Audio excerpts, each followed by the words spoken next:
Bonjour, bonjour tout le monde. Merci de venir à cette présentation. Il y a beaucoup de personnes que je reconnais et qui ont déjà entendu cette présentation, peut-être l'année dernière ou plus récemment.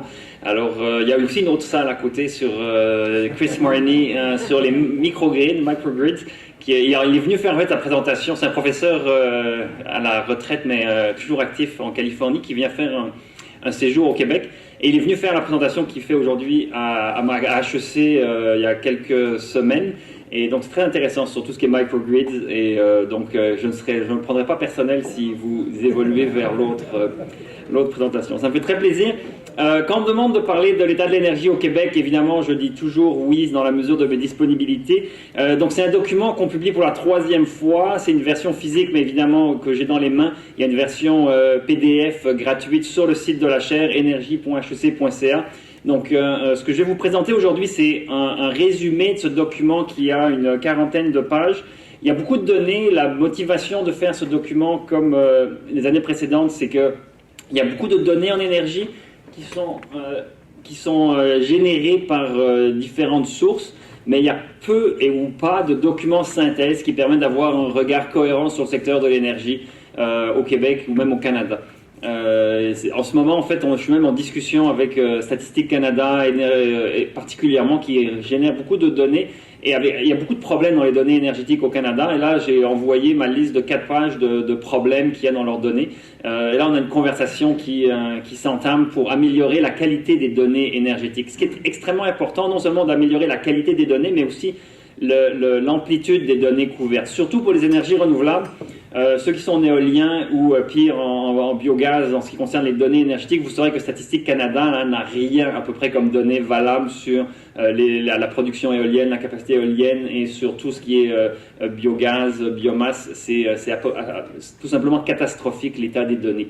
Donc à travers l'état de l'énergie, on a été chercher des données un peu plus précises qu'on ne trouve pas ailleurs. Donc on pense qu'on joue un rôle important pour offrir ce visage systémique. Ma présentation, elle va tenir en 5 points. Le deuxième point va être vraiment le plus gros point de ma présentation. On m'a donné 1 heure, il y a 1 heure et demie en tout, donc on a le temps de converser.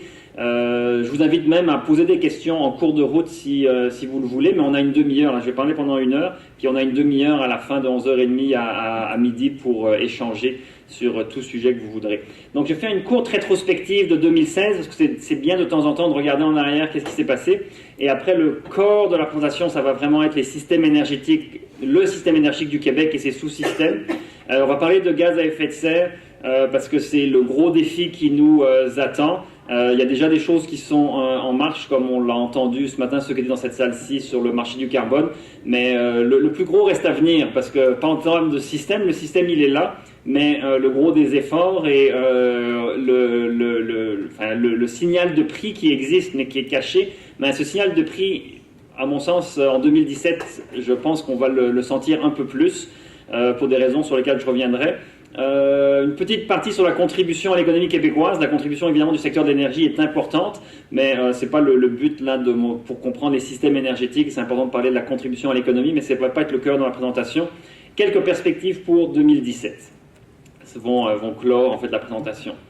En guise d'introduction, quand on regarde les 25 dernières années, ça on l'a ajouté cette année à notre état de l'énergie au Québec, on s'aperçoit que c'est important de montrer, donc si tout est normalisé par rapport à 1990, qu'on a une croissance importante du PIB ces 25 dernières années. On voit, c'est la ligne du haut, le PIB qui est croissant. Ce qui est important de voir, c'est que la consommation d'énergie, comme pour beaucoup de pays du monde, n'a pas suivi la même tendance. Alors on a augmenté notre consommation d'énergie par rapport à 1990, mais pas au même rythme que la croissance économique. Donc on a déjà au Québec réussi à découpler croissance économique et consommation d'énergie. Et la chose qu'on veut réellement découpler, c'est les gaz à effet de serre, parce que ce qui est problématique dans la consommation d'énergie, il y a plusieurs aspects problématiques, mais un des plus gros aspects problématiques, ce sont les gaz à effet de serre à cause des changements climatiques. Et la bonne nouvelle, c'est qu'on a réussi à réduire nos émissions de gaz à effet de serre tout en ayant une économie en croissance. La réduction des gaz à effet de serre, elle a été d'environ 8%, ce qui est loin d'être à la hauteur des ambitions du gouvernement et de beaucoup de Québécois. Donc il y a beaucoup de travail à faire, mais la démonstration au Québec, on l'a fait qu'on peut augmenter notre richesse collective tout en diminuant les gaz à effet de serre. Un graphique similaire pour l'Allemagne ou le Danemark montrerait que ce découplage-là, il peut être fait de manière beaucoup plus prononcée. L'Allemagne, c'est un pays en croissance qui exporte beaucoup, qui a une industrie manufacturière extrêmement performante. Et ils ont réussi non seulement à réduire leurs émissions de gaz à effet de serre, mais à réduire leur consommation d'énergie. Donc, si on regardait le même graphique pour l'Allemagne ou pour le Danemark, qui est aussi un pays qui exporte beaucoup, on aurait une consommation d'énergie qui décroît depuis 1990. Donc, la bonne nouvelle pour ce qui concerne la transition énergétique, c'est que on peut réussir à faire croître une économie en consommant moins d'énergie. Évidemment, ça demande des efforts, ça demande d'être ingénieux, ça demande de changer des pratiques, ça demande une vraie transition. Et c'est dans cette transition que le gouvernement essaye de nous amener, que beaucoup de Québécois semblent souhaiter aller, même si dans beaucoup des données que je vais vous montrer, eh bien, cette volonté des Québécois à faire cette transition-là, mais elle n'est pas forcément si perceptible que ça, en tout cas dans leur comportement d'achat, dans ce que les économistes appellent les préférences révélées. C'est bien de dénoncer une préférence, mais c'est aussi voir qu'est-ce que les gens font sur le marché. Et là, à ce niveau-là, on n'est pas encore au niveau du constat qu'on est prêt pour la transition. Donc ma rétrospective que je vous avais annoncée, à peu près il y a un an, à cette époque-ci, on avait les premières enchères du marché du carbone de 2016. Pourquoi je le mentionne? Parce que c'est pas nouveau ces enchères, sauf que en 2015 et même en 2014, toutes les enchères qui avaient été réalisées avec la Californie, des enchères conjointes, on avait eu des demandes en droits d'émission supérieures aux quantités offertes par les gouvernements. Donc, à la même époque, exactement, le 15 février 2016, je me disais, on va continuer sur la tendance en 2016 et on va avoir une demande en droit d'émission qui va être supérieure aux offres des gouvernements. Et, surprise, la première enchère, la demande est inférieure, ce qui veut dire le gouvernement californien et québécois, les gouvernements avaient mis une quantité de droits d'émission et les enchérisseurs ont demandé moins de droits d'émission. 95% seulement ont été vendus. Et en mai suivant, en mai 2016, c'est seulement 11% des droits d'émission qui ont été vendus. Il y a eu un effondrement de la demande de droits d'émission. Alors, si on prend juste les chiffres comme ça, on pourrait dire « Waouh, c'est super ». S'il y a une faible demande, c'est parce qu'il y a probablement moins d'émissions, donc moins d'acheteurs de droits d'émission. Mais malheureusement, quand on regarde différents indicateurs de marché, autant l'industrie qu'au niveau des transports, il n'y a pas eu un effondrement de l'industrie, ni un effondrement des ventes d'essence dans le secteur du diesel, dans le secteur du transport. Donc en fait, s'il y a eu moins d'acheteurs, c'est pas du tout pour les bonnes raisons, c'est pas parce qu'on a réduit les émissions, c'est parce qu'il y a eu une crise de confiance assez fondamentale en 2016 dans le marché du carbone. Et donc, il est remonté un petit peu, les dernières enchères de novembre, c'est remonté un petit peu, mais pas à un niveau qui est entièrement rassurant. Donc le 22, la semaine prochaine, en fait, exactement dans une semaine, on va avoir les premières enchères de 2017. Je m'attends à ce qu'une certaine confiance soit rétablie dans le marché du carbone. Pourquoi ? Parce qu'en Californie, on a, au niveau de l'État californien, une nouvelle majorité démocrate dans le Parlement californien. Et sans entrer dans tous les détails de la contestation du marché du carbone en Californie, c'était lié au fait qu'il y a un problème aux tribunaux. La Chambre de commerce de Californie a accusé le gouvernement californien d'avoir introduit une nouvelle taxe alors que c'était un marché du carbone. Et là, les tribunaux doivent trancher. Si jamais les tribunaux californiens disent que le marché du carbone est l'équivalent d'une taxe, ça va demander un vote au Parlement californien pour que ça soit accepté comme une nouvelle taxe. Quand il n'y avait pas une majorité, quand il n'y avait pas une super majorité démocrate, le vote aurait échoué, et donc ça aurait pu mettre la pérennité du marché du carbone en cause. Mais là, comme on a une majorité démocrate, s'il devait y avoir un vote en Californie, le marché du carbone serait, même si c'était équivalent à une taxe, considéré équivalent à une taxe par les tribunaux, le vote réussirait. Donc la confiance étant rétablie, les joueurs en 2017, les émetteurs devraient revenir sur le marché du carbone et non seulement acheter des droits d'émission pour couvrir leurs émissions de 2017, mais aussi rattraper leurs émissions de 2016. Toutes les émissions de 2016 qu'ils n'ont pas couvert avec des achats en 2016, ils vont devoir les couvrir en 2017-2018. Et donc je m'attends à une demande sur le marché du carbone qui est beaucoup plus élevée que ce qu'on a vu en 2016. Et donc une demande plus élevée, ça va dire forcément se traduire par des prix plus élevés aux enchères. Ça, c'était pour le premier point. La politique énergétique, on va y revenir, mais ça a été annoncé en avril, on est presque plusieurs mois plus tard, il y a des choses qui ont évolué, mais il n'y a rien de concret encore, même si la loi est passée sous le bâillon. L'Ontario, maintenant c'est officiel, va rentrer dans le WCI, pas CCI, là, je m'excuse, il y a un C en trop.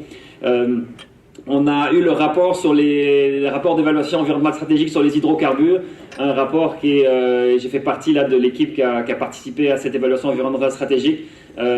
Très décevant en bout de ligne de voir que tout ce travail a probablement servi à pas grand chose parce que c'est énormément d'efforts et de documents intéressants. Est-ce que ça a vraiment informé le gouvernement ou amélioré la qualité du débat sur les hydrocarbures? J'en doute. Mais bon, quand même, on a des documents qui sont là et des études intéressantes qui ont été faites. En outre, ça c'est intéressant pour le secteur de l'énergie électrique renouvelable. Le 8 août 2016, on a eu à la fois une bonne nouvelle en Ontario que de ce contrat entre l'Ontario et le Québec pour justement avoir 2 TWh d'exportation sur le long terme, sur 7 ans, vers l'Ontario. Et la même journée, on avait l'annonce que la Nouvelle-Angleterre ne retenait pas de promoteurs québécois ou essentiellement Hydro-Québec pour le premier appel d'offres qu'il y a eu pour des 8 TWh ou environ 5 à 8 TWh d'approvisionnement en Nouvelle-Angleterre. Mais depuis, donc ça c'était une déception pour la production d'énergie renouvelable au Québec, mais il y a un nouvel appel d'offres, comme vous devez le savoir, là, qui va être concrétisé en avril. Enfin, l'appel d'offres final va être en avril 2017 pour une quantité d'énergie beaucoup plus grande que le premier appel d'offres de l'année passée. En août, on a aussi suspendu les audiences d'Énergie Est, toute une saga qui est très bien couverte par les médias. Donc là-dessus, je ne reviendrai pas tellement plus. En septembre, on a eu le prix du carbone, la taxe sur le carbone fédérale qui a été annoncée. Ça va venir jouer avec le marché du carbone parce que la taxe sur le carbone doit augmenter à partir de 2018. Elle va commencer à $10. Elle va monter de $10 la tonne par année jusqu'à atteindre $50. Comment est-ce qu'on va harmoniser le système fédéral et le système québécois? C'est quelque chose qui va devoir se résoudre là dans les années à venir parce que pour les 2 premières années, ça ne va pas vraiment jouer. On va arriver à $20. Donc en 2019, on va être à $20.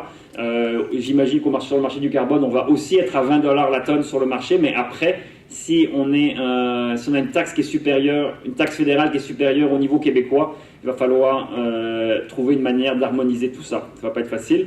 On a eu l'élection de Donald Trump qui peut nous distraire sous certains aspects et nous déprimer sous d'autres.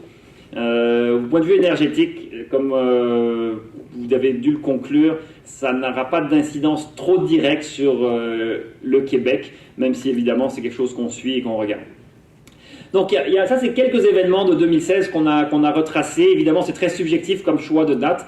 Il y a d'autres éléments qu'on pourrait se rappeler, mais c'est quand même bien des fois de regarder en arrière et de se dire quel chemin a été parcouru, puis c'est quoi les événements. Puis il y a beaucoup de choses qui vont se répéter, qui vont revenir cette année. Le marché du carbone, ça va revenir.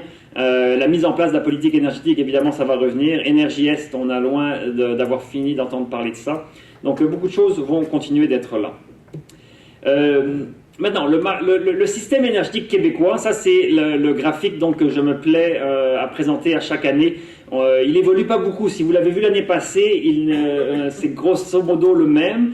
Évidemment, la part de l'éolien chaque année augmente un petit peu parce qu'on a la mise en service de nouveaux parcs éoliens, donc ça va continuer. Ça c'est pour 2014. Il y a toujours évidemment un délai avant que les statistiques énergétiques soient disponibles.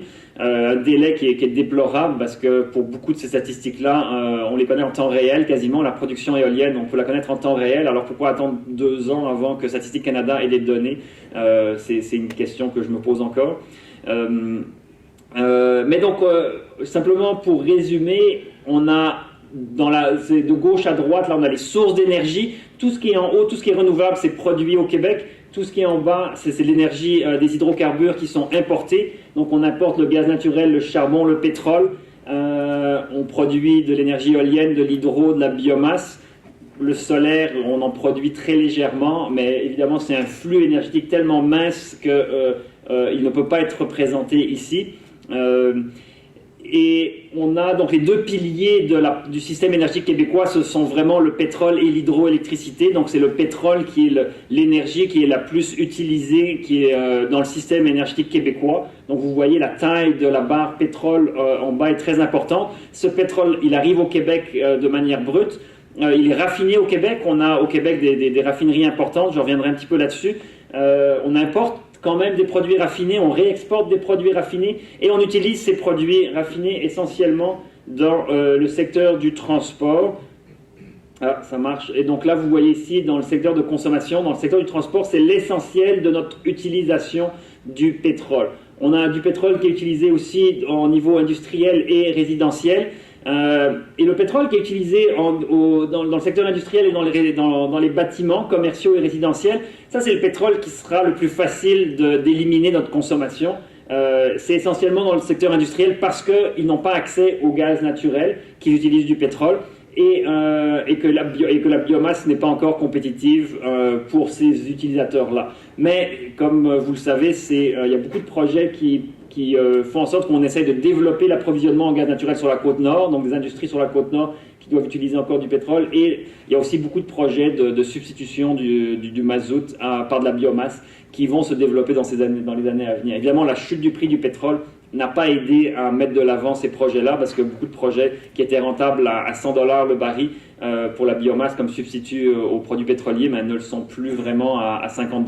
Surtout si vous devez vaincre la résistance des industriels, qui est une résistance légitime liée au fait qu'ils ont des systèmes qui fonctionnent, ils ont des approvisionnements qui fonctionnent. Donc changer tous des systèmes d'approvisionnement et des systèmes techniques qui sont habitués à brûler des produits pétroliers, mais ça demande des ajustements.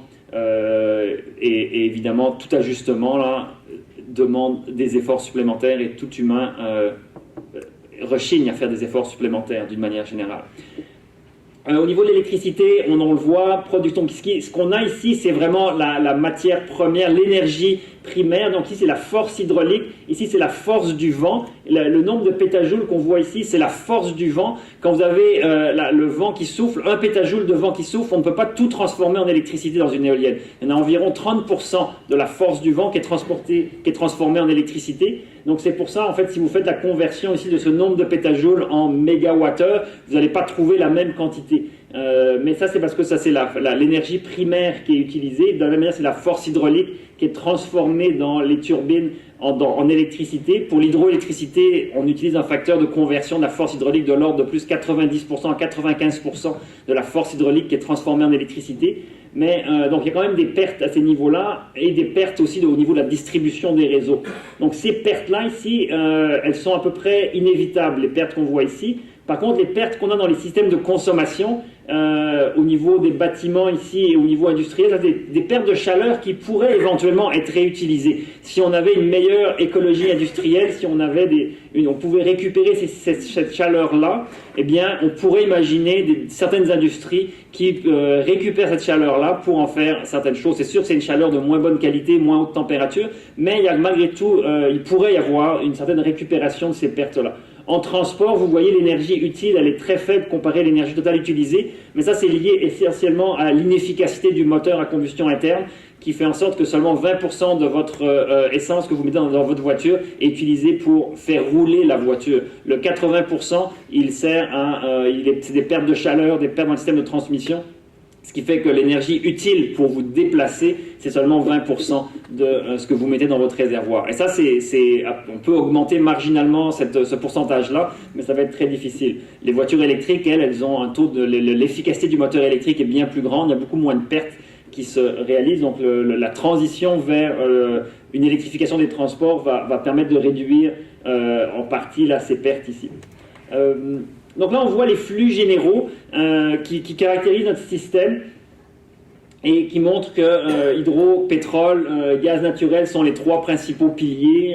Biomasse après, éolien vient. Le charbon, ça c'est un des objectifs de la politique énergétique. Le charbon devrait disparaître d'ici 2030, mais ça ne représente qu'une petite part, donc ça devrait être possible dans la transition.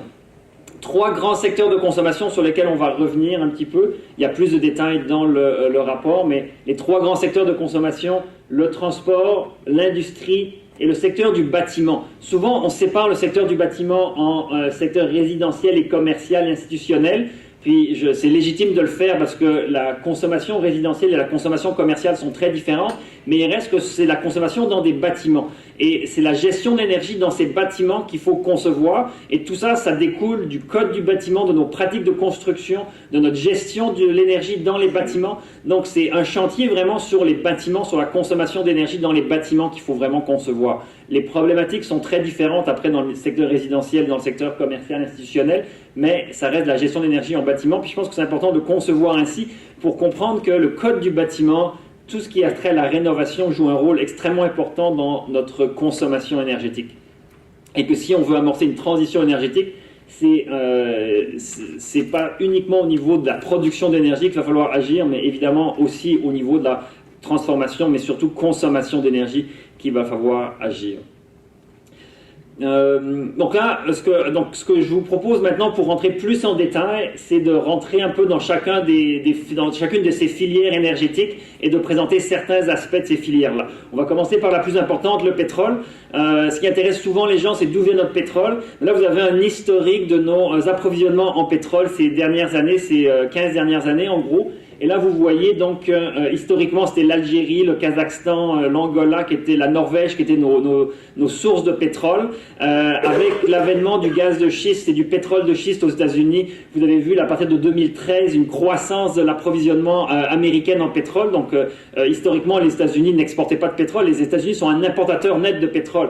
Et, ils consomment 18 millions de barils de pétrole par jour. Ils en produisaient, avant le pétrole de schiste, ils en produisaient 5-6 millions de barils de pétrole par jour. Et avec le pétrole de schiste, de 6 millions, ils sont passés à 11 millions de barils par jour en quelques années seulement. Ce qui veut dire qu'il y a eu une croissance phénoménale, et réellement phénoménale, une vraie révolution de la production de pétrole aux États-Unis de 5-6 millions de barils à 11 millions de barils. Ils sont toujours importateurs nets parce qu'ils consomment toujours 18 millions de barils par jour.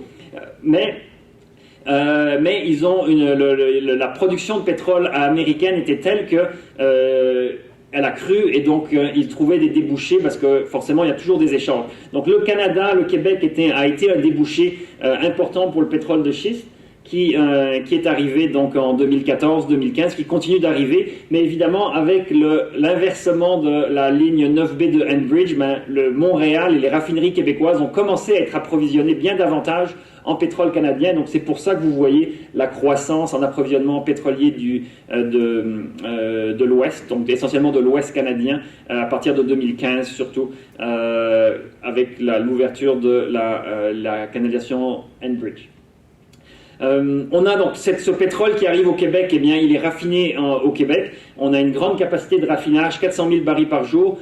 Pour une province comme le Québec, c'est quand même pas mal. C'est proportionnellement plus que l'Ontario. Quand on compare à la taille du Québec et de l'Ontario, c'est plus que l'Ontario. Et dans le nord-est, c'est important parce qu'il n'y a aucune raffinerie en Nouvelle-Angleterre. On n'a aucune dans l'État de New York. Donc, on a une capacité de raffinage très impressionnante.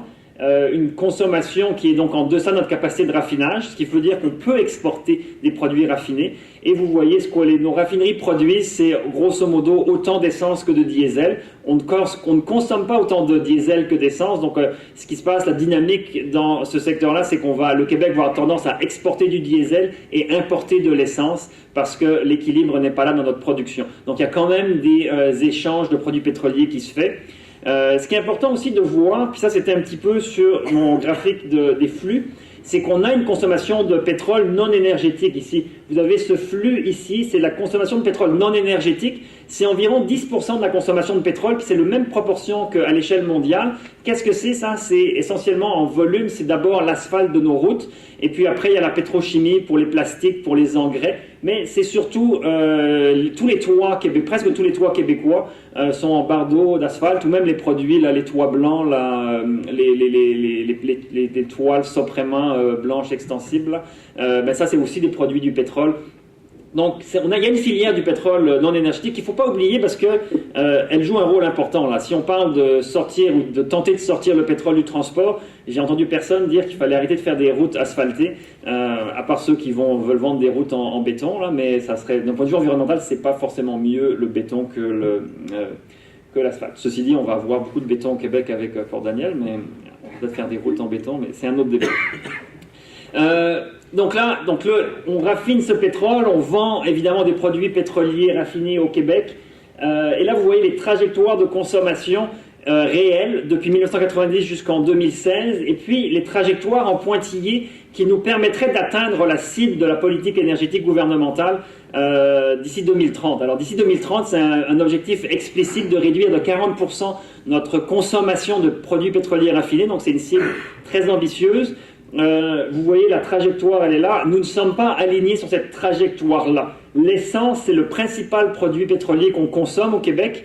Près de la moitié de ces produits pétroliers qu'on consomme, c'est de l'essence. Et en 2016, j'ai regardé les chiffres, il y a eu une croissance de 13% des ventes d'essence au Québec par rapport à 2015. Donc le Québec n'est pas enligné vers une décroissance. Le principal produit qu'on utilise, l'essence, c'est en croissance. 2016, il y a des raisons un peu conjoncturelles qui expliquent cette croissance-là. Le relatif bas prix de l'essence en 2016, la relative faiblesse du dollar canadien. Comme le dollar canadien est faible, les Québécois sont moins allés aux États-Unis, ils ont plus voyagé au Québec. Donc évidemment, l'été, si vous passez l'été au Québec, au lieu d'aller aux États-Unis, ben, vous allez acheter de l'essence au Québec plutôt qu'aux États-Unis. Ça, c'est le bas prix de l'essence combiné à la faiblesse du dollar canadien qui explique ça. Mais il y a aussi le fait que les Québécois en 2016 ont acheté des quantités records de camions légers, de VUS.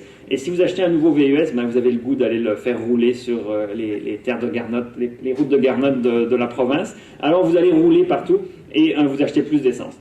Et on va revenir sur les ventes de VUS qui sont l'aspect, quant à moi, le plus déprimant de tout ce que je vais vous montrer.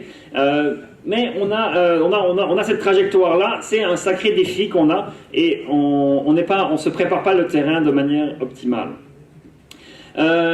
Ces produits pétroliers, donc pour atteindre le Québec, on a des ports, on a plusieurs ports qui reçoivent des produits pétroliers. Puis ça, on pense que c'est important pour comprendre le système énergétique. Il faut comprendre que, en plus des pipelines, puis dans le rapport, il y a une carte des pipelines. Je vous ai parlé un peu des pipelines, mais on a aussi beaucoup de bateaux qui transportent le pétrole au Québec. Puis là, vous avez un petit peu des statistiques sur le transport de pétrole. Et évidemment, pour atteindre les marchés comme la Gaspé, Matane, Rimouski, il y a des ports qui reçoivent des bateaux avec des approvisionnements en pétrole et des réservoirs de pétrole, enfin de pétrole ou de produits pétroliers raffinés dans toutes ces villes-là. C'est très important parce que il reste que toute la mobilité du Québec repose sur ce système d'approvisionnement. Au niveau du train, une statistique qu'on aime montrer, c'est le nombre de wagons. C'est très difficile d'avoir des statistiques sur le transport pétrolier par train, par rail. Les seuls qui existent, ici, ça c'est pour l'Est canadien. Statistique Canada ne recueille rien pour le Québec. C'est impossible d'avoir des données pour le Québec en ce qui concerne le transport ferroviaire de pétrole ou n'importe quelle autre donnée. Mais on peut avoir des données pour l'Est canadien. Donc on fait partie de l'Est du Canada. Puis là, vous avez le nombre de wagons. Puis vous voyez que en bleu foncé, là, la ligne foncée, c'est le nombre de wagons qui transportent du brut au Canada. Dans l'Est canadien, et la ligne pointillée, c'est le prix du pétrole. Puis là, vous voyez une certaine corrélation entre le prix du pétrole élevé. Quand le prix du pétrole est élevé, ben, il y a beaucoup de wagons de pétrole. Puis quand il y a eu la chute du prix du pétrole en 2014, eh bien, le nombre de wagons a chuté. Donc là, vous voyez cette chute-là, le prix du pétrole qui chute, puis là, il y a une chute du transport ferroviaire de pétrole. Et donc on est resté à un niveau très bas ces dernières années. Le prix du pétrole a tendance à remonter, la production albertaine continue de croître, et là, hier en fait dans le Financial Post, il y avait un article qui disait qu'on avait à nouveau une croissance du transport ferroviaire de pétrole, parce que justement on a une certaine remontée du prix du pétrole. Ça s'arrête dans le graphique à 48 $, on est à 55 $ environ, mais surtout il y a une croissance de la production en Alberta, donc il y a des goulots d'étranglement, donc le transport par voie ferrée va continuer d'augmenter. Voilà qui clôt le secteur pétrolier. On arrive dans le deuxième secteur d'importance, le secteur de l'électricité. Et là, vous avez non seulement la carte du Québec avec les installations principales, tous les points verts, c'est les parcs éoliens. Vous avez évidemment les grandes centrales hydroélectriques, le réseau de transport. Les points rouges que vous voyez, ce sont les relativement petites génératrices diesel qui existent dans plusieurs endroits. La plus importante, c'est aux îles de la Madeleine. C'est là où il y a le plus gros marché déconnecté en volume de vente, où c'est encore des centrales mazout ou diesel, là je ne sais plus exactement.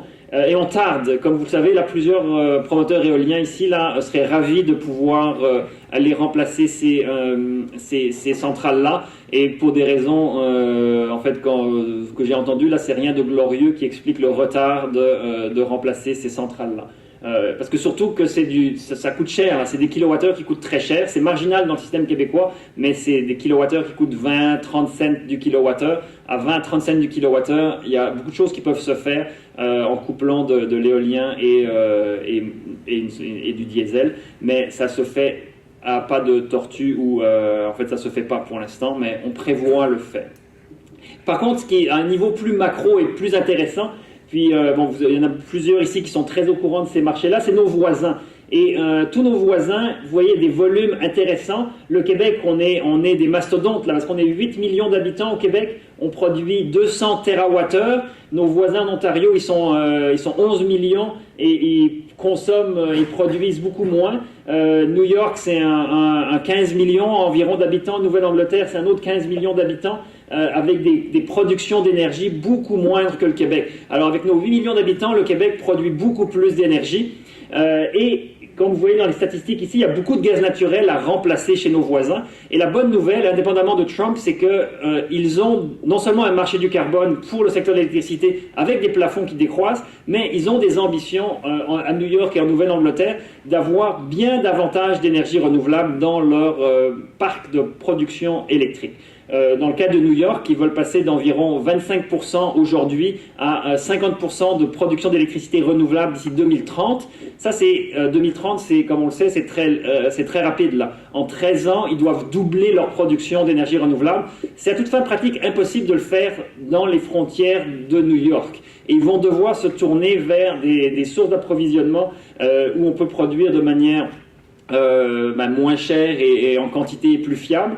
Et le Québec répond à plusieurs de ces critères-là. Évidemment, il nous manque des lignes de transmission parce que, comme vous le savez sans doute, nos lignes de transmission sont essentiellement congestionnées, utilisées à pleine capacité parce qu'Hydro-Québec a des surplus, donc tout est vendu dans les marchés voisins, même si les prix sont relativement bas. Avec les surplus, Hydro-Québec Production préfère vendre à faible prix plutôt que de laisser ses réservoirs augmenter. Mais on a des très grandes capacités de stockage.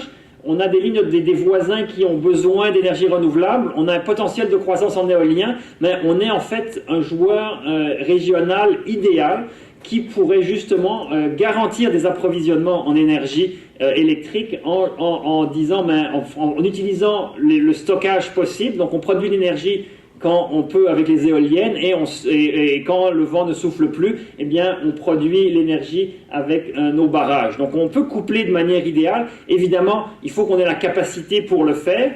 Et cette capacité-là, eh bien, en fait, on pourrait l'avoir assez facilement parce qu'au Québec, ce graphique-là, c'est des données d'Hydro-Québec qui sont enterrées dans la Régie de l'énergie, mais que si on va aller chercher ces données-là, on peut voir pour 2015, là, vous voyez, la journée avec la plus faible demande d'électricité au Québec, c'était le 24 juin 2015.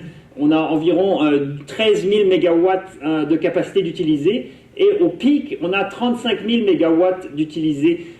Et cette différence-là, c'est essentiellement le chauffage.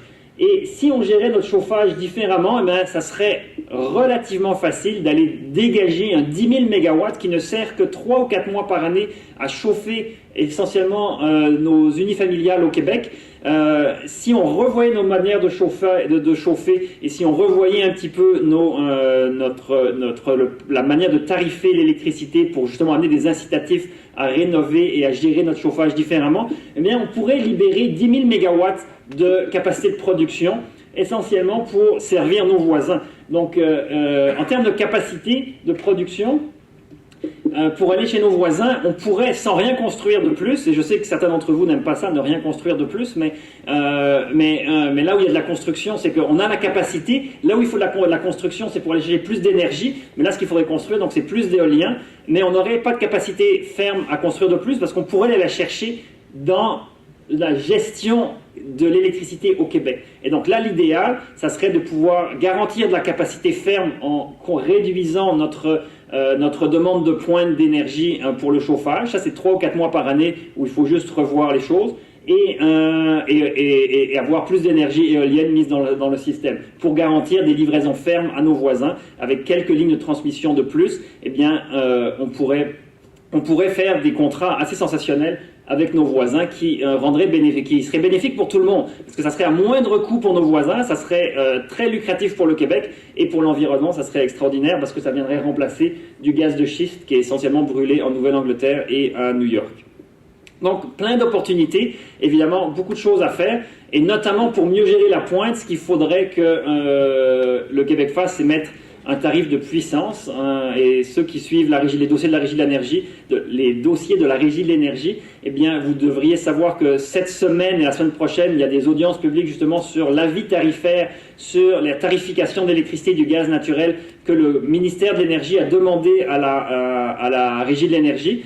Et donc, j'ai eu la chance de déposer un rapport sur mes recommandations pour la tarification de l'électricité. Et si on avait un tarif de puissance pour les clients résidentiels, qui sont ceux qui sont responsables de cette pointe-là, parce que la pointe, c'est ceux qui en sont responsables, ce sont les clients résidentiels. Quand vous regardez la courbe de charge des clients industriels et commerciaux, elle est à peu près plate.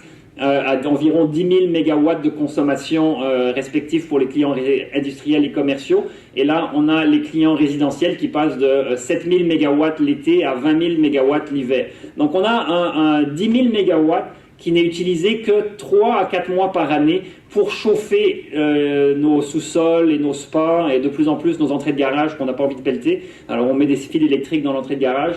Est-ce que c'est la meilleure manière d'utiliser la puissance électrique québécoise ?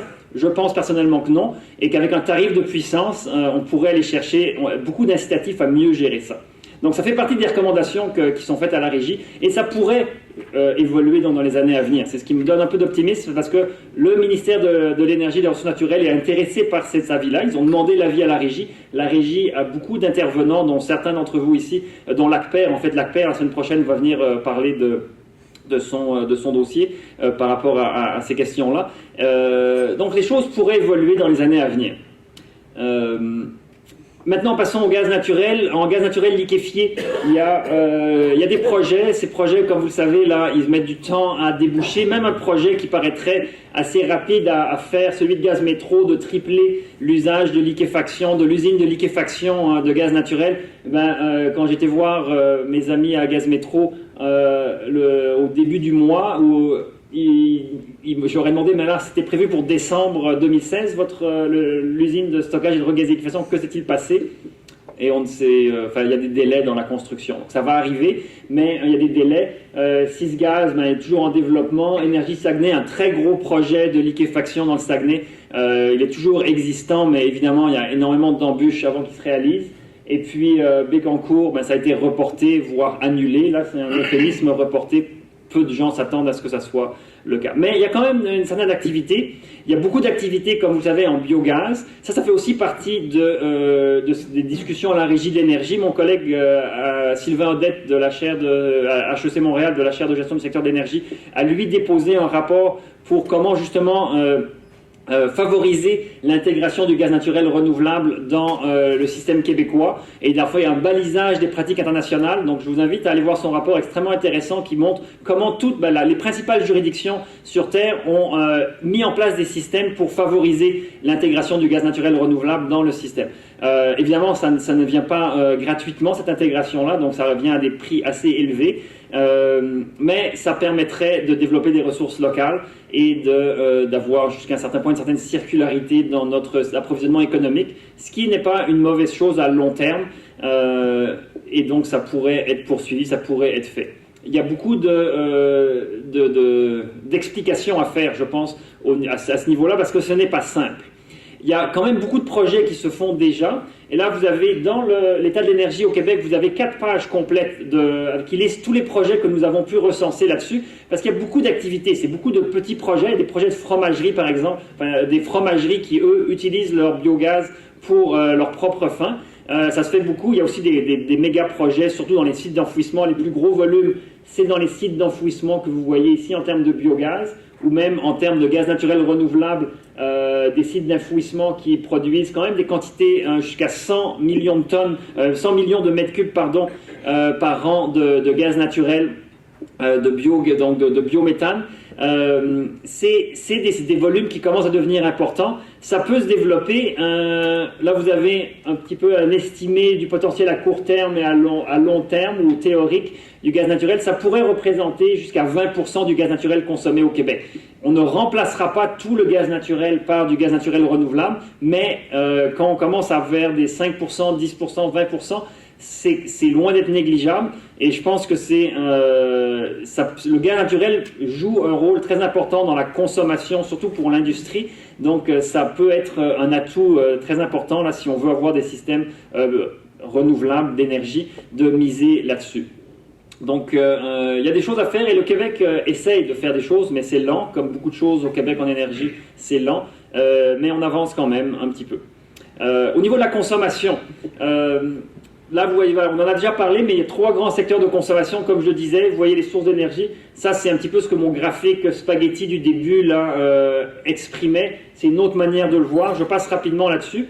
En transport, on est vraiment dans un monde d'hydrocarbures. J'ai déjà mentionné, mais il faut le dire et le répéter. Aujourd'hui, on est encore des hydrocarbures à 98%. Puis le 2% des énergies renouvelables, c'est pas les voitures électriques qu'on voit, c'est surtout le métro qui va utiliser de l'électricité. Et que ce qu'on voit là de consommation d'énergie renouvelable, ça va être le métro plus que toute chose.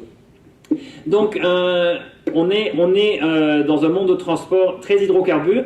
La tendance, il y a 2 tendances ici qu'il faut réaliser, c'est que on a des véhicules personnels. Ici, vous avez deux lignes. Ici, les véhicules personnels, il y a une croissance de la consommation d'énergie et des émissions de gaz à effet de serre dans les véhicules personnels.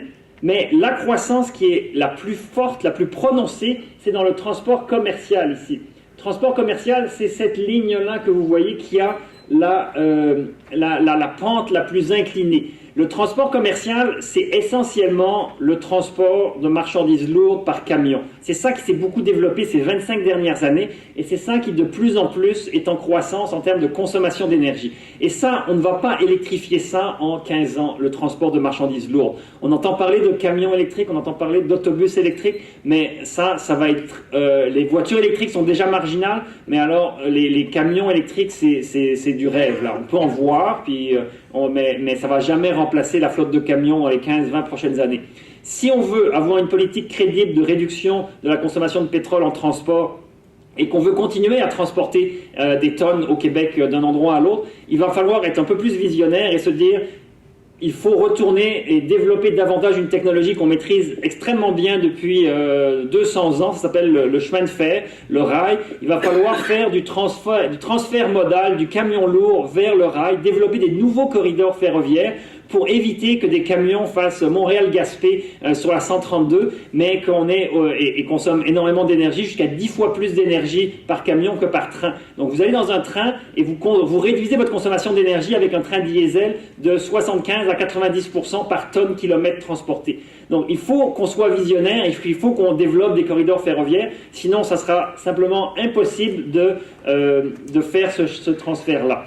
Je sais que ce n'est pas votre secteur d'activité directement, mais je tiens à le mentionner à chaque fois parce que s'il y a un endroit particulièrement où on manque de vision généralisée en Amérique du Nord, c'est dans le transport ferroviaire. Même les gens du CN ou du CP sont centrés sur leurs opérations et pas du tout sur l'augmentation du réseau ferroviaire, comme s'ils n'avaient pas saisi l'opportunité que représente le rail pour transférer et réduire les émissions de gaz à effet de serre dans le secteur du transport. Et nous, en tant qu'automobilistes, que nous resterons un petit peu quand même, eh bien, on sera bien plus heureux s'il y a moins de camions sur les routes. Et en tant que contribuables qui payons pour les routes du Québec, on sera encore plus heureux d'avoir moins de camions sur les routes, parce que comme vous le savez, c'est ce qui endommage le plus les routes, c'est les poids lourds et qui passent et qui sont beaucoup plus dommageables pour les routes. Ça, c'est complètement... On est dans un monde socialiste en ce qui concerne le transport routier, où c'est la société, je dirais même communiste en ce qui concerne le transport routier, parce que c'est la société complète, c'est les contribuables essentiellement qui payent pour les routes, et après c'est gratuit pour tous les usagers.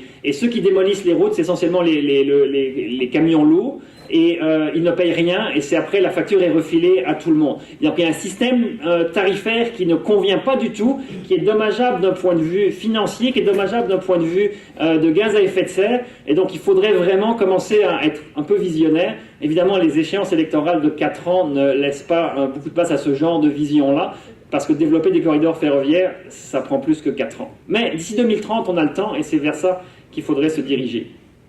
Je vous ai parlé de la tendance de vente. Ici, vous avez le graphique là, qui illustre le mieux les ventes de voitures et de camions légers. Les ventes de voitures, c'est ce graphique-là. La bande noire lourde, ça c'est le nombre d'unités de voitures. Et le vente de camions, c'est ici. Et en 2015, pour la première fois, les ventes de camions ici ont été à 230 000 unités contre 218 000 voitures. Donc en 2015, pour la première fois de l'histoire du Québec, on a vendu plus de camions que de voitures au Québec. Par camion, oui, ça inclut les gros camions lourds, mais c'est surtout les camions légers, les pick-up, les camionnettes, et on en a vendu plus. Et en termes de dollars, c'est 9 milliards pour les camions contre 5,7 milliards pour les voitures. Ça, c'est les ventes de véhicules neufs en une année. Donc, ça fait environ 15 milliards de dollars, 14 milliards de dollars en nouveaux véhicules sur les routes et essentiellement des camions légers. Le projet Énergie Est, il est estimé à 12 milliards de dollars. Alors, nous, au Québec, en nouveaux véhicules, on dépense plus en nouveaux véhicules en une année que ce que coûterait Énergie Est à réaliser. Et personnellement, ce qui me fait le plus peur en termes de nous enfermer dans un monde d'hydrocarbures, c'est pas un pipeline, mais c'est beaucoup plus le fait qu'on achète de manière record des camions pour nous transporter, parce que si on achète un camion, c'est pour l'utiliser, puis c'est pas pour l'utiliser pour un an, c'est pour l'utiliser. En général, un camion, il reste 10-15 ans sur les routes. Là. Vous allez le garder juste peut-être 3-4 ans, parce que dans 3 ou 4 ans, la mode va être un autre camion que vous allez changer. Enfin, nous allons changer, mais il y a tout un marché de la revente de véhicules usagés. Et donc, ils restent là, ils ne disparaissent pas après 4 ans du parc automobile. Donc, ça, c'est la tendance qui, personnellement, à la fois est la plus déprimante, puis la plus encourageante. Parce que ce 9 milliards de dollars-là, c'est des 9 milliards de dollars, puis ce 5 milliards de dollars, c'est 14 milliards de dollars qui sont extrêmement mal dépensés. Et si on dépense autrement, ben, on va s'enrichir extrêmement. Parce que, pourquoi est-ce que c'est mal dépensé? Parce qu'un véhicule, ça c'est une statistique officielle de Transport Canada, un véhicule personnel, il reste stationné 23 heures sur 24. Donc on investit des milliards de dollars dans des véhicules qui restent stationnés en moyenne 23 heures sur 24. Si des entreprises géraient des parcs de véhicules, ils ne le géraient absolument pas comme les individus le font. Donc il y a une amélioration dans l'efficacité de la gestion du parc automobile pour le transport qui est incroyable. Des solutions qui sont là, ne serait-ce qu'en repassant des plus petits véhicules, ça serait très facile. Puis quand vous allez à la chasse, là vous louez votre pick-up, mais vous n'avez pas besoin d'un pick-up tous les jours pour aller faire les commissions. Mais quand vous allez à la chasse, quand vous allez déménager votre belle-mère, ben là, vous allez louer le pick-up. Là, c'est utile, mais pas besoin de l'avoir chez vous en permanence. Donc, il y a plein de manières d'imaginer des solutions qui coûteraient moins cher à tous et qui nous permettraient d'améliorer notre bilan. Quand on regarde le bilan au niveau régional, ben là, vous voyez le nombre de véhicules par habitant. Sur l'axe horizontal ici, le nombre de véhicules par habitant, il augmente partout entre 2010 et 2015. Vous voyez, les points bleu clair ou turquoise et les points bleu foncé, c'est pour le chiffre pour 2010 et 2015. Et quand on va vers la droite, on a plus de véhicules par 1000 habitants, et quand on va vers le haut, on a plus de camions légers dans le parc automobile.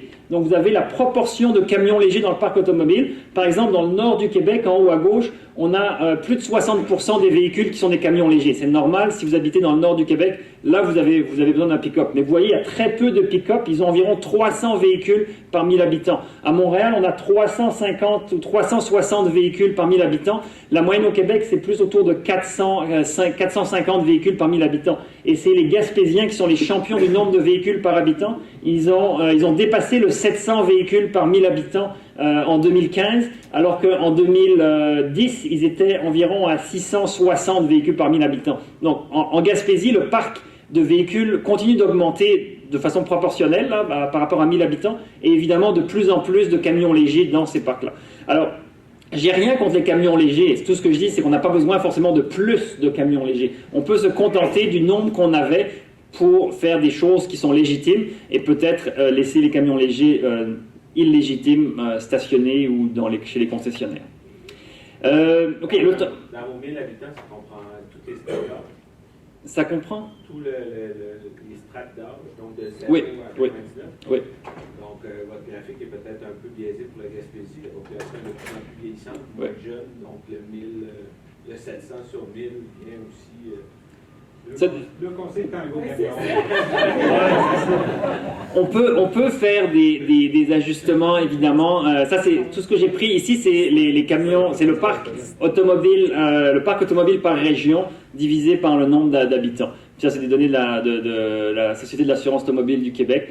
Mais évidemment, après, il y a plein de tendances démographiques qui peuvent nous faire croire que ça va évoluer de la bonne direction, de la mauvaise direction. Ce qu'on constate dans les ventes à l'échelle du Québec, c'est que ça évolue, quant à moi, dans la mauvaise direction. Du point de vue du concessionnaire, c'est la très bonne direction. Ça évolue dans la très bonne direction. Pour le concessionnaire, pour ceux qui financent les voitures, là, ça évolue dans la bonne direction.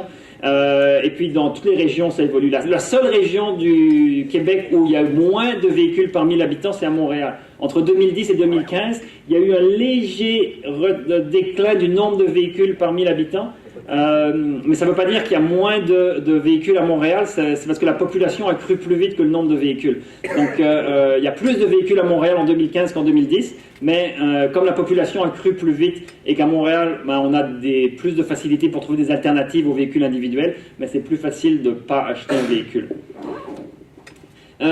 Donc si on passe dans d'autres secteurs d'activité, secteur industriel, vous voyez un petit peu le mix énergétique dans différents secteurs. L'aluminium en haut qui utilise beaucoup d'électricité, industrie manufacturière, c'est un mix d'électricité, de gaz naturel en gris et de produits pétroliers. Pâte et papier, c'est électricité, gaz naturel et aussi biomasse. La biomasse en vert, là, vous voyez, là, le pointeur semble faiblir, mais dans la troisième.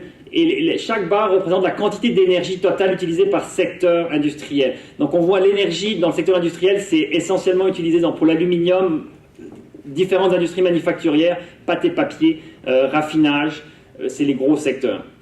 Je vais passer sur ce graphique parce que le temps passe, mais simplement ce qui vous indique, c'est l'intensité énergétique pour différents secteurs et la quantité d'énergie. L'intensité énergétique, c'est la quantité d'énergie utilisée par dollar de richesse générée dans le secteur. C'est important parce que si on veut faire de l'efficacité énergétique et que vous avez des secteurs, par exemple le secteur des services qui est à gauche, le secteur commercial et institutionnel qui est un secteur des services, leur intensité énergétique, elle est très faible. Elle est très faible parce que pour générer de la richesse dans le secteur des services, il n'y a pas besoin de beaucoup d'énergie. C'est essentiellement l'énergie du bâtiment. Tandis que dans le secteur industriel, le secteur commercial, on a des intensités énergétiques qui sont beaucoup plus grandes. Et donc, ces gens-là vont être beaucoup plus motivés à faire de l'efficacité énergétique parce que pour chaque dollar de richesse qu'ils génèrent, ils ont une facture énergétique qui est beaucoup plus conséquente. Ceci dit, il faut faire de l'efficacité énergétique partout. Puis, pour comprendre c'est quoi les meilleures stratégies d'efficacité énergétique, il faut comprendre c'est quoi les motivations évidemment des usagers. Dans le secteur des services, c'est tellement marginal comme consommation et comme intensité énergétique qu'il n'y a pas beaucoup d'intérêt à le faire. Donc ça c'est un peu pour comprendre les stratégies d'efficacité énergétique. Dans le bâtiment, je reviens un peu sur le bâtiment, sur une tendance. On a tendance à avoir plus de surface de plancher. Ici, donc des bâtiments de plus en plus grands. Ça, c'est dans le secteur institutionnel et commercial. C'est la même tendance dans le secteur résidentiel. Au Québec, mais comme partout en Amérique du Nord, là, je fais l'état de l'énergie au Québec, mais les tendances que je montre, d'une manière générale, sont valides pour toute l'Amérique du Nord. On a des maisons de plus en plus grandes, donc une superficie de plancher totale qui est en croissance partout. Par mètre carré, on est plus efficace. On a une meilleure intensité énergétique par mètre carré. On utilise de moins en moins d'énergie par mètre carré, mais on élimine ces gains d'énergie-là en ayant des maisons plus grandes ou des bâtiments plus grands, ce qui fait que la consommation dans le secteur du bâtiment, elle reste stable d'année en année. On a un potentiel d'efficacité énergétique, le technico-économique d'efficacité énergétique qui est assez important. Ici, au niveau de l'électricité, puis ça, c'est des consultants qui ont fait ça pour le compte d'Hydro-Québec. Alors, en 2010, Hydro-Québec, ses consultants lui ont dit qu'il y avait environ 30 TWh. Puis ça c'est marqué en petit, mais c'est 30 TWh de potentiel technico-économique d'efficacité énergétique dans le secteur de l'électricité. Puis il y en a 8 TWh dans le secteur résidentiel, 11 TWh dans le secteur commercial, dans les bâtiments commerciaux institutionnels, et 7 TWh dans la grande industrie. C'est beaucoup de TWh. 30 TWh, là c'est l'équivalent de nos importations du Labrador, de Churchill. c'est énorme. 30 TWh, et quand on dit potentiel technico-économique, ça veut dire qu'on a les technologies et que c'est économiquement rentable d'avoir des meilleures technologies pour réduire notre consommation. Si on ne le fait pas, c'est parce qu'il y a des coûts de transaction. Le coût de transaction pour réaliser ça, ça nous demande de nous réorganiser. Puis ça, c'est psychologiquement difficile et aussi, c'est pas nos priorités. Donc on ne le fait pas, pas parce que c'est pas rentable de le faire, mais parce que on a des barrières à la réalisation de cette efficacité énergétique. On pourrait travailler à ça et ça libérait des quantités d'énergie phénoménales. Et évidemment, c'est le genre de discours, et il y a des producteurs d'énergie ici que beaucoup de producteurs d'énergie n'aiment pas entendre forcément parce que ça veut dire d'énergie qu'on économise, c'est d'énergie qu'on ne produit pas. Mais ça fait partie de la réalité de notre système énergétique. Mais là, pour le Québec, c'est une potentielle qu'on pourrait exporter ou alors pour attirer des industries au Québec, ça pourrait être incroyable. Au lieu de chauffer nos sous-sols et nos piscines, on pourrait mettre des industries qui créent des emplois et créer de la richesse au Québec. Donc ça fait partie des éléments à suivre. En gaz naturel, il y en a aussi. En carburant, il y a aussi un potentiel technico-économique, il est moins grand directement, mais en transport, il y aurait d'autres stratégies que celles identifiées dans ces études-là pour réduire la consommation de carburant. Par exemple, celle que j'ai mentionnée, de développer le transport ferroviaire. Le transport ferroviaire, je le répète, là, de 75 à 90% d'énergie en moins pour transporter 1 tonne sur 1 kilomètre. C'est énorme. Quand on vise d'ici 2050 à réduire de 80% nos émissions de gaz à effet de serre et qu'on veut quand même avoir une mobilité, il va falloir développer le train. C'est une technologie qui existe, qui serait bonne pour tout le monde. Ça demande de s'organiser par contre. Et ça, malheureusement, on a beaucoup de progrès à faire dans notre organisation, dans notre vision du système énergétique. Dans les gaz à effet de serre, vous voyez au niveau des gaz à effet de serre, l'essentiel de nos émissions, c'est le secteur du pétrole. Qui est là, le gaz naturel viendrait en deuxième. Si on décline par secteur, dans le secteur industriel, d'où viennent nos gaz à effet de serre, vous le voyez, je vais passer rapidement pour passer plus aux perspectives de où est-ce qu'on doit aller dans le secteur des émissions de gaz à effet de serre. En noir, vous avez notre trajectoire depuis 1990 d'émissions, la trajectoire d'émissions en haut, donc vous voyez ça fluctue. On a eu un sommet environ en 2005 au niveau des émissions de gaz à effet de serre et depuis 2005 on a un déclin. Ce déclin-là, il est essentiellement attribuable au déclin dans les pâtes et papiers et à des efforts d'efficacité énergétique au niveau de l'aluminium et aussi à la fermeture de la raffinerie Shell à Montréal. Ça, c'est 1,2 million de tonnes de gaz à effet de serre qui ont disparu en fermant la raffinerie Shell. Mais ça, c'est complètement illusoire parce que on l'a vu, les ventes de produits pétroliers n'ont pas diminué. Donc on ferme une raffinerie. Tout ce que ça veut dire, c'est qu'il y a une raffinerie ailleurs qui augmente sa production pour compenser. Donc au niveau global, il n'y a pas de gain qui a été réalisé. Mais dans le bilan québécois, 1 million de tonnes, c'est important. Là, c'est plus de 1% de réduction des gaz à effet de serre. Donc dans le bilan d'environ de réduction de 8% auquel on est aujourd'hui, eh bien il y a 1%, c'est juste merci Shell d'avoir fermé votre raffinerie à Montréal-Est pour le bilan évidemment québécois. Mais ce qu'il faut voir, c'est que depuis 2010, il n'y a pas vraiment de changement dans nos émissions de gaz à effet de serre. Donc il y a eu des chutes, mais depuis 2010, ça reste pas mal stable à 82-83 millions de tonnes. Donc si on fait la projection de 2010-2014, des données réelles vérifiées, ben, on a ça comme projection. On est en 2017, rien n'a changé en 2017 par rapport à 2014. Alors on est grosso modo là à 82-83 millions de tonnes dans les émissions de gaz à effet de serre. Parce qu'au niveau industriel, en fait, ça a tendance à réaugmenter un petit peu les émissions. Au niveau du transport, il n'y a aucune diminution. Donc on ne s'approche pas de notre objectif de 2020. On s'approche évidemment pas de notre objectif de 2030 et puis que dire de celui de 2050, on en est extrêmement loin. Donc si on veut atteindre ces objectifs-là, il va falloir des changements assez majeurs dans notre organisation du secteur énergétique. On en parle un petit peu avec Transition énergétique Québec, le nouvel organisme qui devrait être créé, qui va être créé dans les mois à venir, mais les messages apportés à la population québécoise vont être très différents de ceux qu'on a entendus jusqu'à aujourd'hui. On ne pourra plus acheter des VUS en quantité record, on ne pourra plus avoir autant de camions lourds, on ne pourra plus chauffer nos maisons comme on le fait. Si on veut atteindre ces objectifs-là, il faut en prendre conscience. Et malheureusement, ce discours-là, c'est pas que je veux me faire porteur de ça, mais je pense que c'est important qu'on ait conscience de ça, et il y a trop peu de graphiques qui nous montrent bien ce message-là. Au niveau du marché du carbone, je vous disais là, ce que je vous disais en début, en ouverture, qu'il y avait une chute dans le pourcentage d'unités qui étaient vendues aux enchères. Il y avait eu à fin 2014 et 2015, on avait des 100%, tous les 100% que vous voyez, ça veut dire que 100% des unités mises sur le marché du carbone étaient vendues. Puis là, je vous disais, le 17 février 2016, on avait 96% des unités mises aux enchères qui ont été vendues. Là, dès février, je me suis dit, comment ça se fait qu'il y a moins d'unités vendues? Et puis là, en mai 2016, 11% des unités mises aux enchères ont été vendues. 11%, c'est comme une chute totale. Ça veut dire qu'au lieu de récolter des centaines de millions à la vente aux enchères, il y a eu quelques dizaines de millions qui ont été récoltés. Donc pour le fonds vert, 2016 était une très mauvaise année parce qu'il y a beaucoup moins d'argent qui est rentré dans le fonds vert en 2016 que dans les années précédentes. Mais c'est remonté, vous voyez là, en novembre, aux dernières enchères de 2016, c'est remonté à 88%.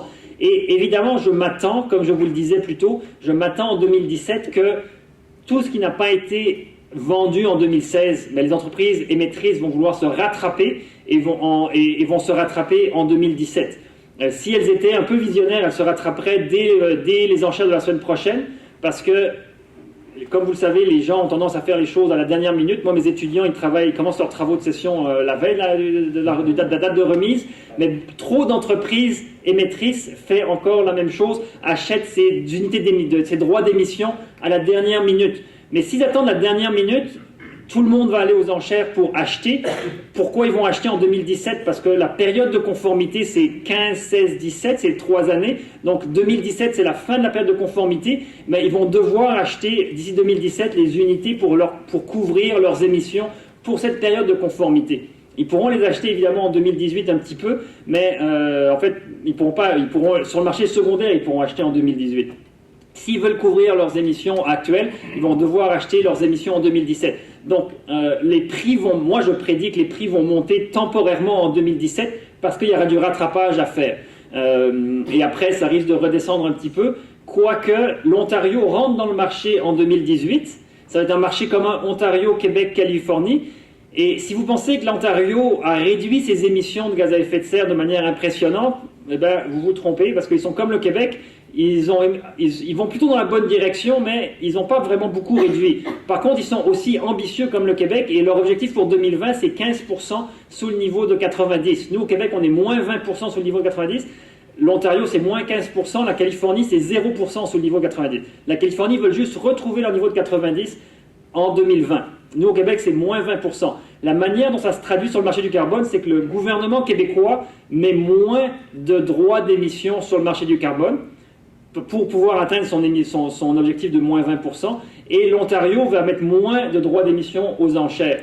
Ça veut dire que les entreprises québécoises, les émetteurs québécois et ontariens vont être très demandeurs, mais il n'y aura pas beaucoup de droits d'émission mis par le Québec et l'Ontario, et il y en aura un petit peu en Californie. Quand on regarde là les trajectoires d'émission et les droits d'émission qui sont sur le marché, ben, à un moment donné, ça ne marche plus. Là. Nos trajectoires d'émission, elles sont au-dessus des plafonds d'émission. Heureusement, on va mettre des crédits compensatoires. Les crédits compensatoires, ils vont nous donner une marge de manœuvre pour faire en sorte qu'il n'y ait pas une explosion du prix de la tonne de carbone. Sans les crédits compensatoires, il y aurait une pénurie assurée de droits d'émission. S'il n'y a pas une pénurie, c'est parce qu'on va avoir des crédits compensatoires. Ces crédits compensatoires, on en a parlé beaucoup ce matin dans cette salle-ci, c'est très lent à se mettre en œuvre et jusqu'à un certain point, il y a de l'incertitude là-dessus. Mais c'est ça qui va nous sauver jusqu'en 2020. Ceci dit, si vous mettez des crédits compensatoires, c'est que vous faites des réductions dans un secteur, mais vous n'en faites pas dans d'autres. Et donc là, la seule conclusion à laquelle j'en arrive personnellement, c'est que pour 2020, on ne va pas atteindre pour le Québec, on le sait déjà, on ne va pas atteindre nos objectifs pour 2020, mais même pour la zone Québec, Ontario, Californie, on n'atteindra pas nos objectifs collectifs dans la zone. Le marché du carbone risque d'être en équilibre grâce aux crédits compensatoires, mais on n'aura pas atteint nos objectifs parce qu'on n'est juste pas dans les trajectoires d'émissions qui nous permettent de le faire. Pour 2030, si on veut les atteindre, il va falloir mettre les bouchées doubles. On en a déjà parlé en transport, en bâtiment, dans l'industrie, il y a aussi des choses à faire, quoique l'industrie a déjà fait beaucoup, mais il y aurait des progrès qui pourraient être réalisés aussi. Contribution de l'énergie à l'économie québécoise, quelques chiffres. c'est toujours un peu déprimant parce qu'on pense que quand on est dans le secteur de l'énergie, on pense que l'énergie c'est très gros, mais ça ne représente que 4% du PIB québécois pour le secteur de l'énergie. Donc c'est évidemment 4%, c'est beaucoup, mais ça reste petit. Même au niveau canadien, sûr qu'en Alberta on monte beaucoup plus haut, mais au niveau canadien là on monte pas beaucoup plus que 4%. Là, il reste que le Canada et le Québec sont c'est une économie de services avant tout. Il y a des ressources naturelles qui sont importantes, mais on est avant tout une économie de services avec des secteurs de miniers, ressources naturelles, énergie importants, mais qui restent à des niveaux relativement faibles. Ce qui est un peu un problème parce que ça ne nous coûte pas cher utiliser de l'énergie. C'est pas important dans notre balance commerciale. C'est important dans la balance commerciale, c'est important, mais dans l'économie au global, ça reste un peu invisible. Et donc là, vous voyez, au niveau québécois, on a 34 milliards qu'on dépense en énergie au total. Et là, il y a des gains à réaliser. Là, comme je le disais, en transport, il y a beaucoup de gains qui pourraient être réalisés, donc des économies d'argent qu'on pourrait réaliser. En 2017, qu'est-ce qui va se passer? On parle de la Transition énergétique Québec, un nouvel organisme qui devrait réaliser un plan directeur pour la transition et l'innovation énergétique québécoise. Alors on espère que ce plan directeur soit enfin le plan directeur visionnaire qui nous manque, qui nous mette sur la bonne voie, sur la bonne trajectoire de consommation et d'émissions de gaz à effet de serre. On le souhaite. Personnellement, j'y crois encore, mais j'ai quand même des grandes réserves. Pourquoi? Parce que Transition énergétique Québec a été créée et va relever du ministère de l'Énergie et des Ressources naturelles. C'est une bonne chose, mais le ministère de l'Environnement a son fonds vert, et le fonds vert n'est pas intégré à Transition énergétique Québec. Donc ça reste deux entités complètement différentes, alors que c'est le même combat. Le combat des gaz à effet de serre et de la réduction des hydrocarbures, c'est la même chose. Donc au lieu de faire une équipe gouvernementale intégrée, on va avoir juste une nouvelle équipe qui va rentrer en œuvre. Et l'équipe du fonds vert au ministère de l'Environnement va être son équipe qui va jouer de son côté. Après, le ministère des Transports, on espère qu'ils vont embarquer aussi. Le ministère de l'Aménagement du Territoire, mon ancien collègue Martin Coiteux, qui est ministre de l'Aménagement du Territoire et des municipalités, qui était à HEC avant, mais il va falloir qu'il embarque aussi là-dedans.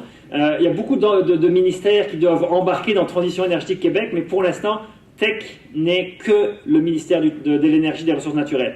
Donc il y a encore un éclatement de la gouvernance qui mène au risque de ne pas avoir ce plan cohérent qu'il nous faudrait. Deuxième point qui est porteur d'espoir, c'est la modernisation des tarifs d'électricité et du gaz. Comme je vous le disais, au niveau de l'électricité, là, il y a des grandes améliorations à faire. La Régie de l'énergie devrait déposer son avis au ministre ce printemps, fin avril, début mai. On devrait avoir un avis. Après, est-ce que le ministre de l'énergie va avoir le courage de faire les réformes tarifaires qu'il devrait faire? Mais ça, c'est quelque chose de courage politique d'annoncer une réforme tarifaire dans l'électricité. Souvent au Québec, on appelle ça du suicide politique. Alors aura-t-il ce courage-là? Je le souhaite. Personnellement, je pense qu'avec une bonne stratégie de communication et d'éducation de la population québécoise, on pourra faire comprendre aux Québécois que subventionner la consommation d'électricité des clients résidentiels, c'est pas une bonne idée. Subventionner des clients comme moi qui ont amplement les moyens de payer l'électricité au juste coût, parce que l'interfinancement au Québec, là, c'est 1,5 cent de moins sur votre facture d'électricité par kilowattheure. Chaque kilowattheure que vous consommez, vous, en tant que consommateur résidentiel, vous le faites financer par les consommateurs commerciaux et industriels à hauteur de 1,5 cent de kilowattheure. C'est de l'interfinancement. Notre consommation résidentielle est subventionnée par les consommateurs commerciaux. Ça n'a aucun sens. On n'a aucun signal pour réduire notre puissance, la puissance qu'on utilise, ce qui fait qu'on ne paye pas cher. On a fait des appels de puissance incroyables l'hiver et on n'a aucun incitatif économique à ne pas faire ces appels de puissance-là l'hiver. Donc c'est un mauvais système, il faut le changer pour le bien de tous les Québécois. Il faut l'expliquer, c'est pas facile à expliquer, mais on a la chance au moins d'avoir cette occasion que le gouvernement actuel a mis en place. Maintenant, il a créé l'occasion. Est-ce qu'il va saisir l'opportunité? Ça, c'est une autre question. Marché du carbone et fonds verts. Le ministre de l'Environnement, de la lutte au changement climatique et du développement durable, dans le désordre, avait dit il y a un an qu'il y aurait un nouveau comité de gestion du fonds vert qui serait opérationnel en décembre 2016. Et là, nous sommes en février 2017 et il n'y a aucune nouvelle sur ce comité de gestion du fonds vert.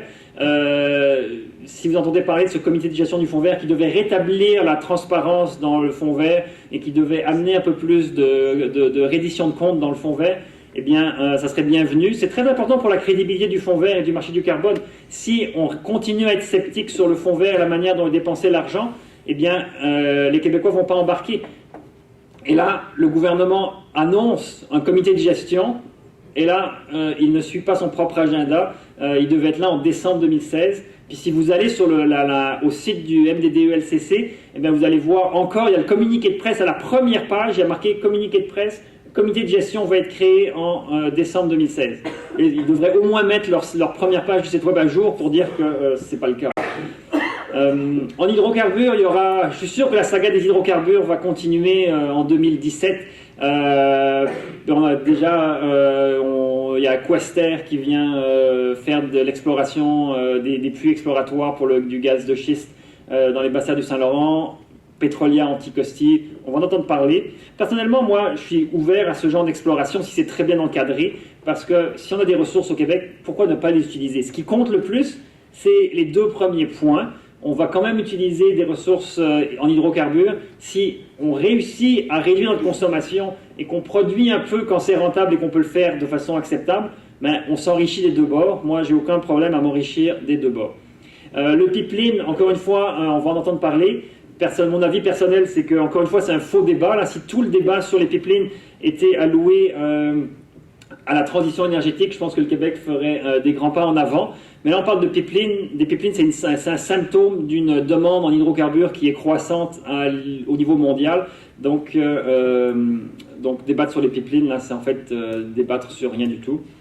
Et en électricité, il va y avoir des développements aussi. Puis, vous savez, il y a à nouveau des présidents américains. Si vous voulez plus de formation en énergie, vous pouvez venir à HEC. 2 jours, 25-26 mai, une formation avec mon collègue Sylvain Odette. On a 2 jours de formation qu'on vous offre. Si vous voulez avoir des crédits pour la formation, ou vos employés, si vous voulez qu'ils se forment, et si vous ne voulez pas payer aussi cher que ce que vous payeriez pour l'école des dirigeants, 2 jours, vous pouvez vous inscrire et obtenir des crédits. C'est en cours du soir. Le micro-programme en gestion du secteur de l'énergie, c'est 5 cours, des cours du soir à HEC à Montréal. Évidemment, c'est pour ceux qui sont à Montréal. C'est destiné justement aux gens qui travaillent, qui veulent mieux comprendre le fonctionnement des marchés, la réglementation, l'investissement, l'efficacité énergétique. Donc il y a 5 cours, c'est des cours du soir, vous obtenez des crédits pour ça et c'est au prix de l'éducation universitaire québécoise, donc c'est pas très cher. Donc vous avez 2 formules qui peuvent être très utiles pour votre formation en énergie. Et j'aimerais remercier et terminer en remerciant tous les partenaires de la chaire de gestion du secteur de l'énergie. Donc certains sont présents dans la salle, Boralex, Makati Tetro ici, Gaz Métro aussi je crois. Merci beaucoup de votre support au secteur de l'énergie et à la chaire de gestion du secteur de l'énergie.